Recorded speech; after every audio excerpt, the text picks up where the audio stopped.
Friend, कैसे हम सब आप सबका हमारे YouTube channel SPCC clinical channel में स्वागत है। हमारे साथ जयप्रकाश मंडल हम अपनी क्लास 12 के बायोलॉजी के जो 9th चैप्टर है खाद्य उत्पादन की वृद्धि में कार्यविधि का अध्ययन करने वाले हैं। इसके पहले हमने आपको पढ़ाए थे इस चैप्टर में क्या क्या अध्ययन करना है हमने आपको बता दिया था। तो पादप प्रजनन की विधि हमने बताए थे। पादप प्रजनन की मुख्य 5 विधियों में से हमने 2 विधि तो बता दिए थे। अभी हम तीसरा विधि जो है हाइब्रिडाइजेशन संकरण उसी का अध्ययन करवाने वाले हैं। तो संकरण में क्या होता है ना कि दो भिन्न भिन्न किस्म के पौधे, जब दो भिन्न भिन्न किस्म के पौधे को एक ही पादप मतलब दो भिन्न भिन्न पादप के गुणों को एक ही पादप में समावेशित करना ही क्या कहलाता है? संकरण कहलाता है। तो उसी को हम लिखेंगे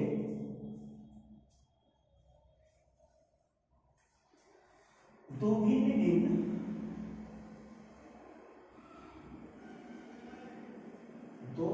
भिन्न वैरायटी के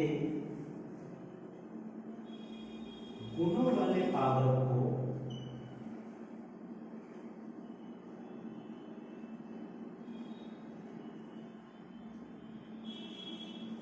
एक ही पादप में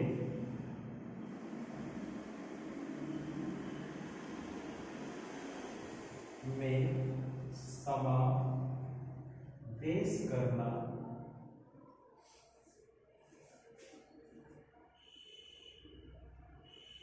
ही हाइब्रिडाइजेशन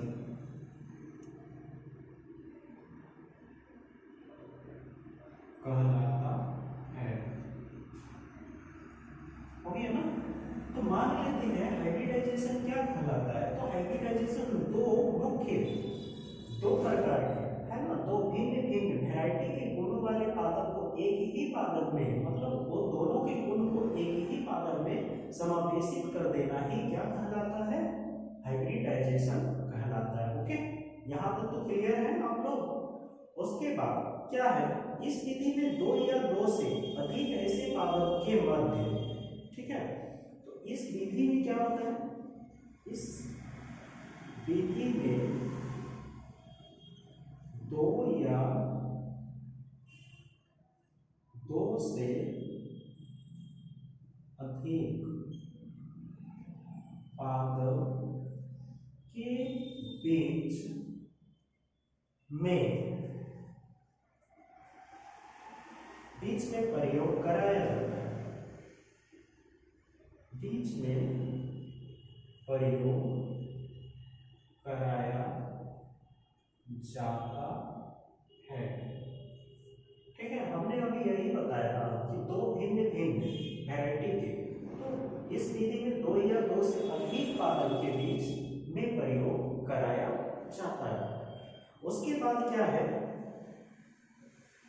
जो आनुवांशिक और शारीरिक रूप से, ठीक है, जेनेटिकली एवं फिजिकली जो आनुवांशिक रूप से भिन्न होते हैं, जो आनुवांशिक रूप से भिन्न होते हैं। हो गया ना? तो आनुवांशिक मतलब जेनेटिकली रूप से क्या होता है? अलग होता है, भिन्न होता है। उसके बाद क्या है,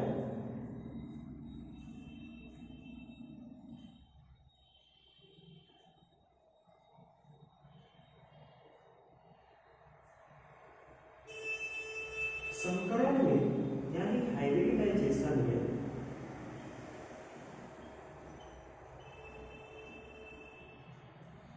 एक ही जाति के पादप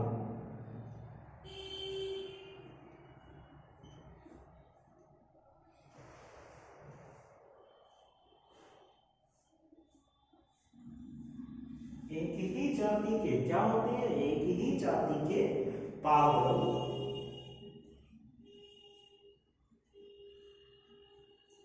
हाइब्रिडाइजेशन में एक ही जाति के जनक जनक। हाइब्रिडाइजेशन में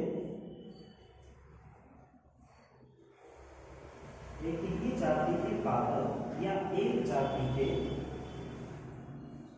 हाइब्रिडाइजेशन में एक जनक जो होते हैं, हाइब्रिडाइजेशन में जनक एक ही जाति के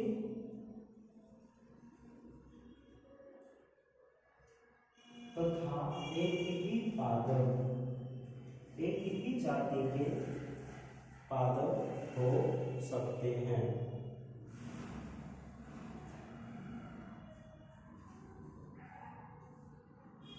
एक पादप, एक ही जाति के पादप जिसमें दो उन्नत किस्म के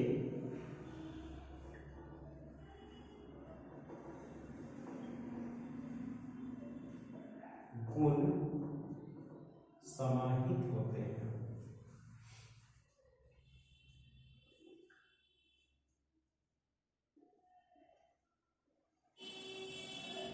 हो गया? तो एक ही जाति के पादप होते हैं जिसमें दो उन्नत किस्म के गुण समाहित होते हैं। दो विभिन्न जाति के भी हो सकते हैं। ये जनक जो है ना, वो जनक दो विभिन्न हाइब्रिडाइजेशन में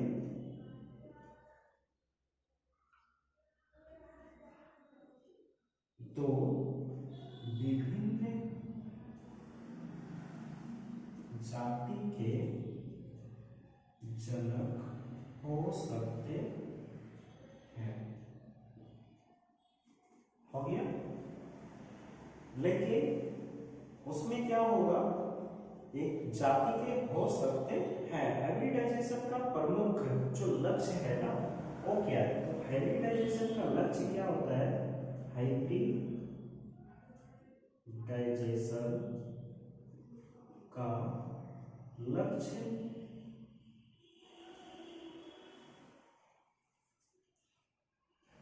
मुख्य लक्ष्य है वांछित गुणों का समावेश एक ही प्रजाति में करना। का लक्ष्य, प्रमुख लक्ष्य वांछित गुणों को एक ही पादप में समावेश करना। इसमें क्या है, आपको आ गया होगा कुछ समझ में कि हाइब्रिडाइजेशन क्या है। ओके, तो अब क्या है, जब संकरण की प्रक्रिया एक ही प्रजाति के दो पादप में अपनाई जाती है तो इसे इंट्रा स्पेसीज हाइब्रिडाइजेशन कहते हैं। तो यहां पे नोट में लिखिएगा, जब हाइब्रिडाइजेशन की क्रिया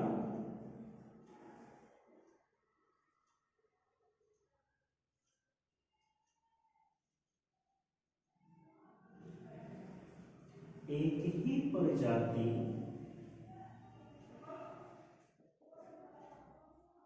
के पादप में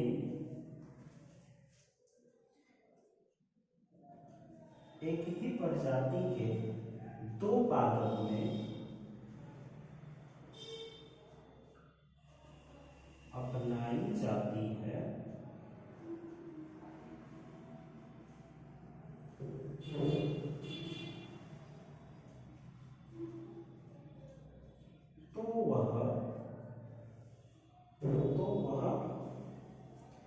इंट्रा स्पेसीज हाइब्रिडाइजेशन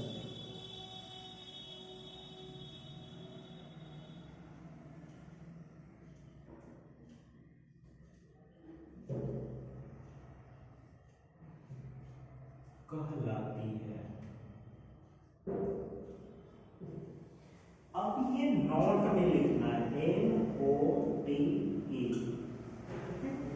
नोट में तो आप लिखिए, जब हाइब्रिडाइजेशन की क्रिया एक ही प्रजाति के दो पादप में अपनाई जाती है उसे क्या कहते हैं?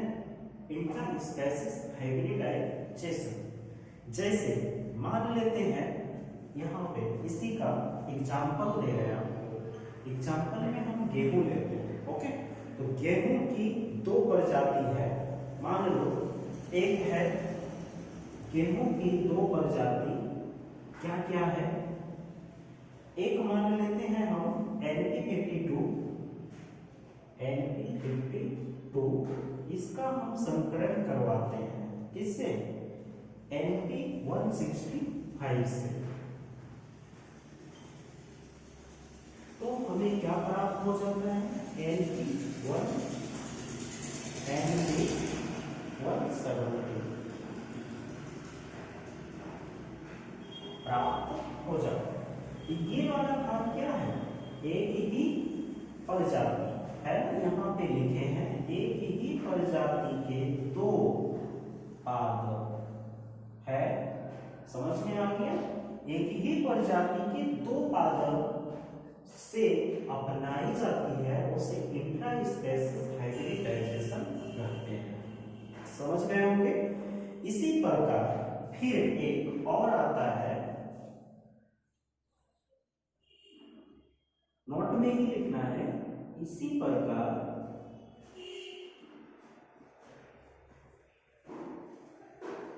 जब हाइब्रिडाइजेशन की क्रिया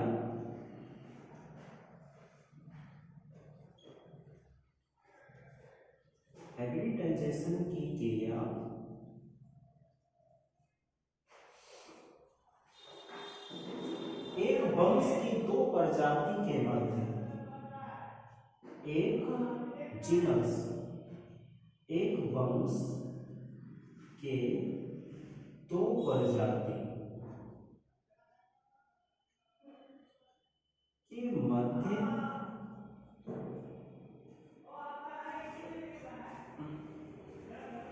कराई जाती है,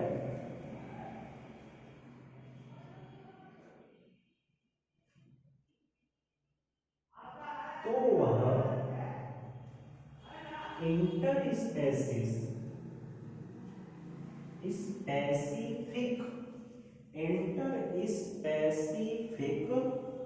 हाइब्रिडाइजेशन कहलाते हैं।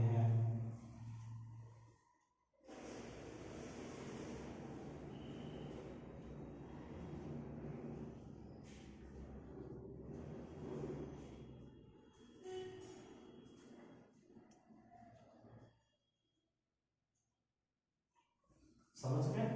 तो इंट्रा एक है इंटरस्पेसिस अंत पर जाति, और एक है अंतः पर जाति। तो अंत प्रजाति और अंतः प्रजाति, बस इतनी अंतर है और कुछ नहीं। एक वंश की, इसमें क्या है? हाइब्रिडाइजेशन की क्रिया एक वंश की, ठीक है, दो प्रजाति मतलब अलग अलग, एक ही वंश के हैं लेकिन दो प्रजातियों के मध्य कराई जाती है, तो उसे क्या कहा जाता है?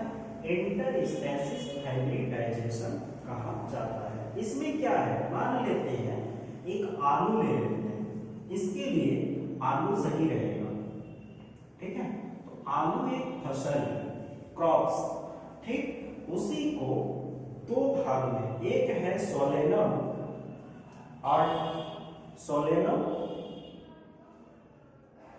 आर्टिलोबैक्स, एक क्या है? सोलेनम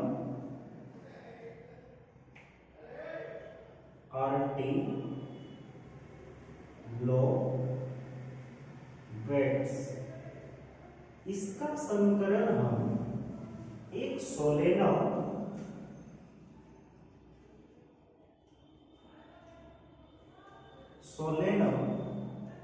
एंटीजीनम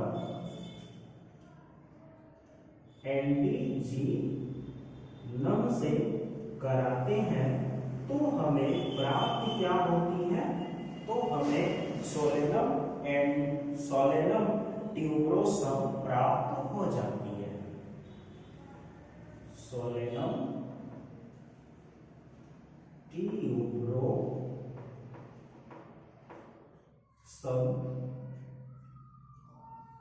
जो मुख्य रूप से आलू का साइंटिफिक नेम है।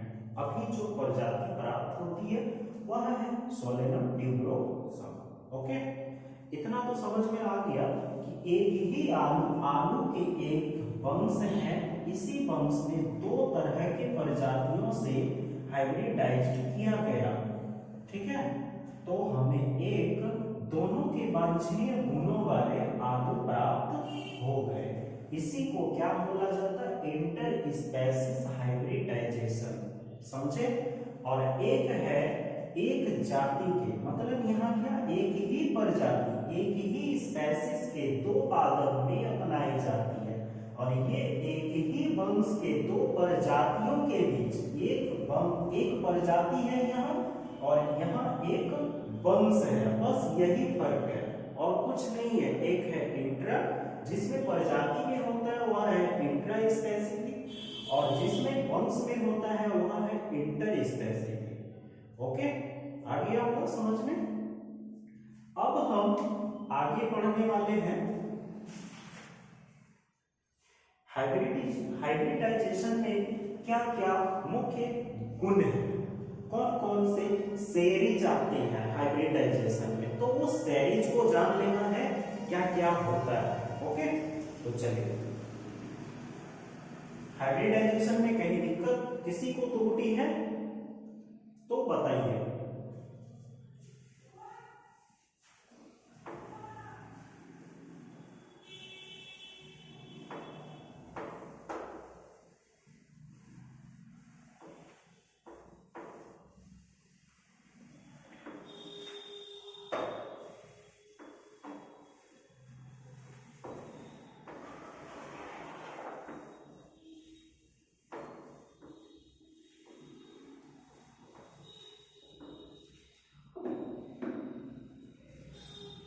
हाइब्रिडाइजेशन में कितनी स्टेज आती है, हाइब्रिडाइजेशन करने के लिए कितनी स्टेज आती हैं उसके बारे में अध्ययन करेंगे। तो हाइब्रिडाइजेशन में कितनी स्टेज आते हैं ये देखना है।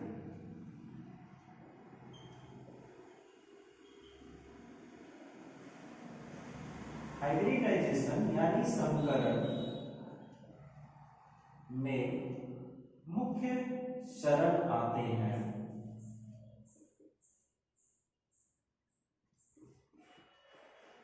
सम्मिलित होता है, शामिल होता है, कुछ भी चरण आते हैं। क्या क्या है वह चरण, इसके बारे में जानना है। तो सबसे पहले क्या होता है ना कि बीज को हम संग्रह एक जगह इकट्ठा करेंगे। क्या करेंगे? इकट्ठा करेंगे। ठीक है, तो कलेक्शन ऑफ, तो यहाँ पे क्या है? Germ, collection of germ cytoplasm. Okay, तो क्या है, हम जन्म द्रव्य को कलेक्शन करेंगे। सबसे पहले क्या करेंगे? जन्म द्रव्य को, जन्म द्रव्य संग्रहण, जन्म द्रव्य संग्रहण बाद में अभी हम बता देंगे कि जन्म द्रव्य संग्रहण किस तरह से किया जाएगा। ओके, उसके बाद फिर क्या होता है?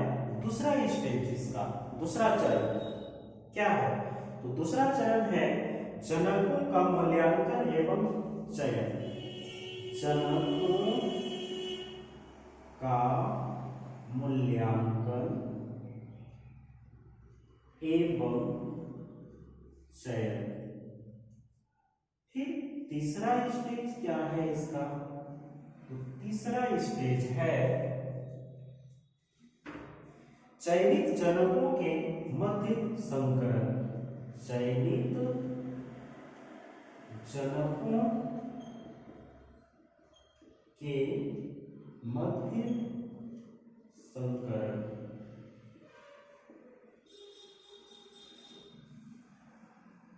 फिर चौथा स्टेज क्या है? तो चौथा स्टेज है श्रेष्ठ पुनर्योजन का चयन और परिपक्वन। श्रेष्ठ पुनर्योजन भोजन का चयन और परीक्षण। उसके बाद वाला जो स्टेज है ना, इसमें क्या शामिल है? तो उसके बाद वाले स्टेज है नई सांस्कृति का परीक्षण और निर्मोह को व्यवसायीकरण। नई सांस्कृति का परीक्षण और व्यवसायीकरण।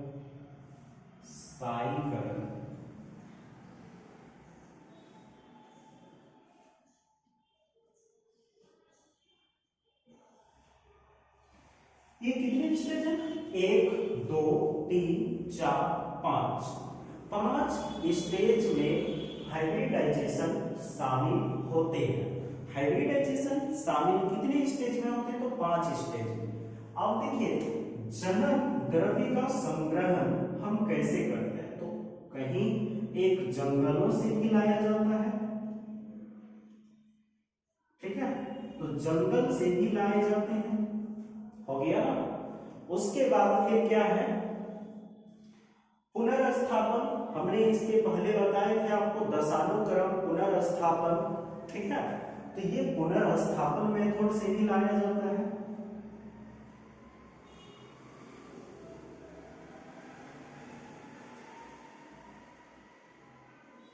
पुनर्स्थापन, ठीक है। उत्परिवर्तन के विधि से भी लाया जाता है, म्यूटेशन, उत्परिवर्तन से भी लाए जाते हैं। उसके बाद कुछ बहुगुणिता नियम से भी लाए जाते हैं। ये जो है ना, जनन द्रव्य संग्रहण का एक पोर है, एक स्टेज है। कुछ वन्य बीज को भी वन्य वनों से ही लाया जाता है। पुनर्स्थापन विदेशों से देशों में ही लाए जाते हैं।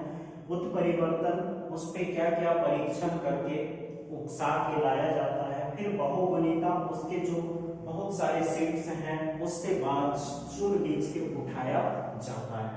इसके बारे में अभी हम आगे फिर पढ़ाया जाएगा, बताया भी जाएगा। ओके, तो चलिए बस आज हम इतना ही रखते हैं। तो कुछ क्वेश्चन देते हैं आपको, वो क्वेश्चन का जवाब हमारे कमेंट बॉक्स में जरूर दीजिएगा। हाइब्रिडाइजेशन किसे कहते हैं? पहला डेफिनेशन लिख के आप हमको सेंड कर दीजिएगा।